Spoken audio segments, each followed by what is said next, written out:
At sa wakas, nakalabas din kami ng hospital. At ito ang bata, nagdidilig na ng halaman. And ito na yung follow-up check-up niya sa doktor. What's your name? After niya makalabas, ma-discharge sa hospital kasi pinapabalik kami ng doktor for follow-up. And ito na so far, medyo nagliwanag na ng konti yung kanyang mukha. At ito nga kinukulit siya ni Doc. Kung ano yung pangalan niya. After namin magpa-check up, dumaan kami ng Robinson, nag-lunch kami.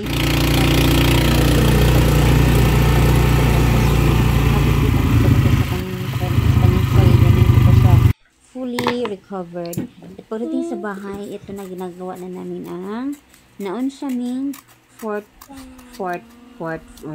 portfolio pala yun. Kailangan na nga kasi ito ni teacher kasi dito ilalagay yung mga activities nila sa school na ginagawa at kukompile dito. So, ito, bumili ako ng dyaryo dahil wala naman ako mga magazine gaya ng Avon na makulay. Kaya bumili ako ng magazine to. Newspaper. Magkano na nga ba yan? 20? 30. Oo, parang ganun yung price niya. And then, ang ginamit ko ay long envelope. At ayun, pinatulong ko na nga siya. Para, kasi di ba para sa kanya. So, dapat marunong din siya. I mean, may operation din siya. So, siya na ang ako naglagay na ng glue. Tapos, pinatulong ko siya mag-cover.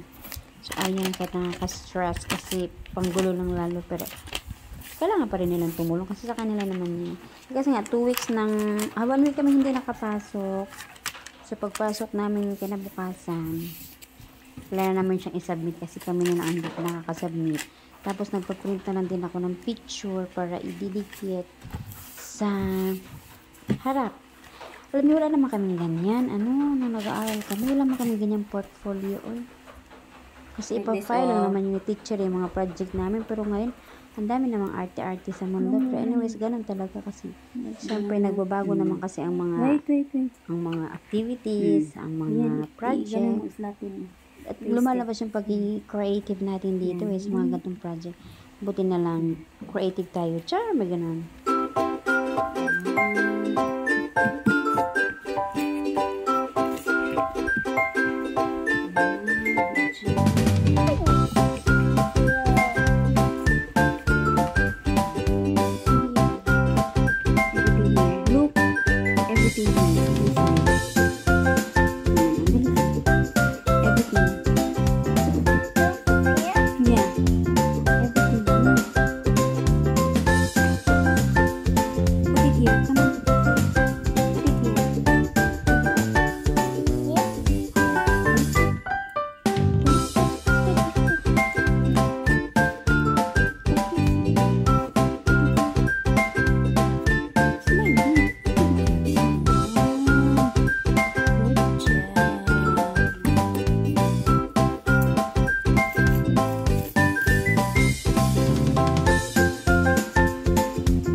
Good morning. Ito na, sa wakas, papasok na rin kami. Sir, After niya makalabas ng hospital, Going to super excited siya kasi nakikita na naman niya yung kanyang classmate.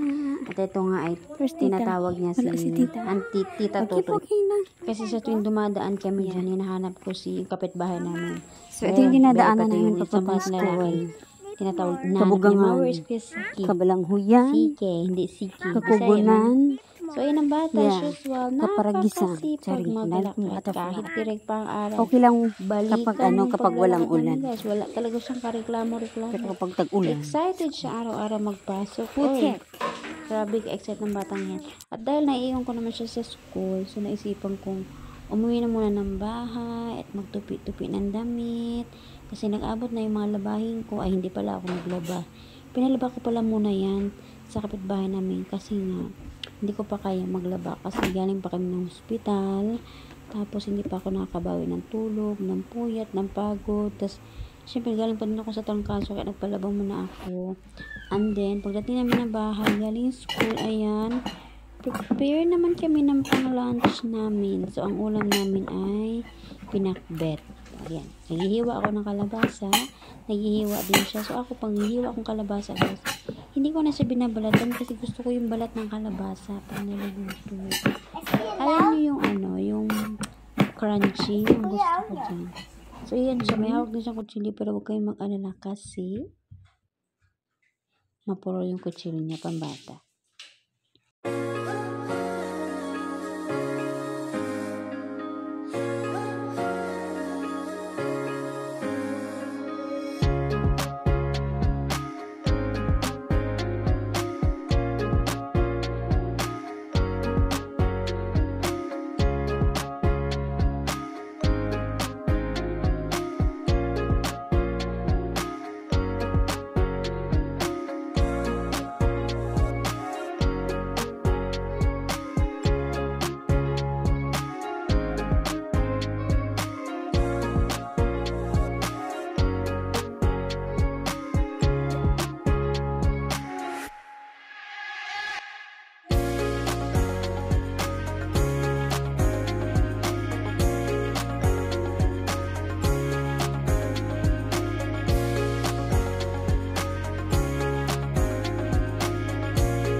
Di na siya makapaghintay sa pakpet. Kaya pinaulam ko na lang ng hotdog para makakain. Tapos makatulog kasi nga after niyan is sa afternoon pupunta kami sa Santa Lourdes High School. Kasi merong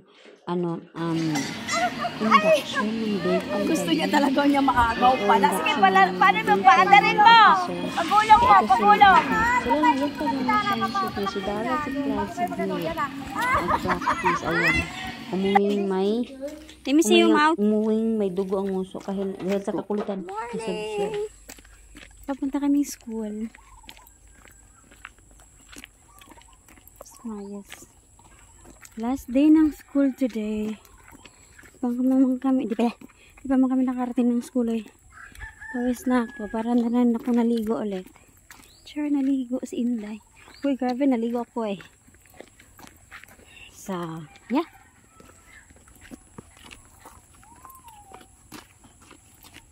We on time! May pasok pa pala bukas. Bali last day bukas, kala ko ngayon. Mali kami ni teacher kasi pagdating kanina sa school, sabi niya may pasok pa pala bukas. Last day bukas. So, sa Friday, wala nang pasok hanggang Tuesday. Hi! What did you do in school today? Alright. You right? Good job. What else? Play kids.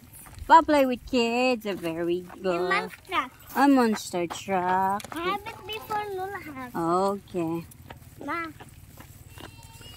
Sabi yung bata, nakakita niya na may laruan si Marius. Gusto niya sumunod dito. Ayan, gusto niya sumunod. Ay, mukhang uulan Bale. Yeah. This. He wants to follow you. Bale, malapit na rin naman kami sa bahay. Look at that. Sabi ko pa man din. Yeah. Sabi ko pa man din, maglalaba ako tomorrow. May pasok pa pala. Ikaldirita kayo natin tong kambing sa daan. Sige, damihan nyo ng kain ha. Para malinis yung daan. This one first, the first one. Assignment niya nung absent siya. Pinadala ng teacher para magawa.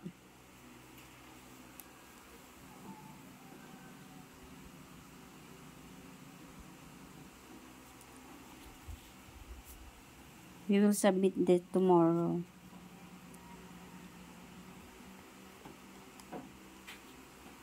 Sana namin. Dali. Ito masarap ang ulam. Twist mo lang. You can just twist like that, oh. O, diba? Dali. Don't cut in there. Okay, we will eat. This? Yeah, we will eat. We cook this? No. Why? You cannot cook this. What? Yung iba na ito, binigay na namin. Yung isang sipi, binigay namin kay Doc nung nag-follow up check-up. Tapos yung isa, binigay namin dun sa... Mom! So, yung isang saging, binigyan ko rin yung may-ari ng mulberry. Binigyan niya kami ng cuttings. Ayan. Sinadya ko siyang lagyan ng bato para hindi makalkal ang pusa, para hindi mataihan. May bunga na nga to siya, kailang namatay, natuyo. So, sana mabuhay pa siya, hopefully. Ayan, para makatikim naman tayo ng mulberry. So, thank you, Ate Cherry. Let's eat. Ang ulam namin ay adobo, pritong liempo, saging tsaka sausawan. So, pag nagluluto ako, dinadalawa ko na pagluto para yung iba ilalagay ko sa ref, tas init-init na sa mga susunod na araw para hindi tayo araw-araw nagluluto. Let's eat! Bon appetit! So, tinambakan ko na lupa, tapos nagtanim akong pinya. Hello! Andi nilagyan namin ng bato para hindi mataihan ng... Opo! Huwag din sa... Para hindi siya mataihan ng pusa. Opo, pa hindi siya makalkal. So, nag-garden kami dito. Para maganda rin siya tingnan. Look, Lula! We're planting! Nilagyan namin ng lupa, tapos tatambakan namin ng bato para din siya makalkal ng pusa, para din siya mataihan.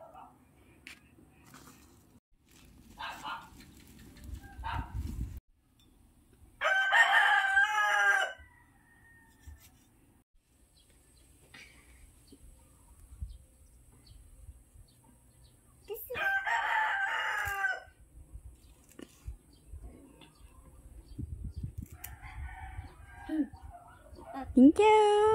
Let's open. Para kang unggoy dyan. Para kang unggoy dyan. This, only like this, only like this, okay? That's how a monkey opens a banana. Huh? That's how a monkey opens a banana. Let's go there tomorrow. Only take one. Where? In the banana and the Where you go? Sue. And Mama and Papa and they might use. Uy. We need to see in there. Uy. And give it to monkey. Mm. Okay? Okay. Only one. Okay. Not all. Okay. Monkey and not eat it. Po. Monkey go at my back. He not to follow me. Uy. Yeah? Mm-hmm. Ito. What is this? Star. This one. Heart. This one. Rectangle. Rectangle. Rectangle. Rectangle. This one. Kamote. Hindi yan kamote. Kamote mukha mo. What shape is this? Kamote. Anong kamote? Oblong. Oblong. Oblong. Oblong. Oblong. Oblong. What is this? Oblong.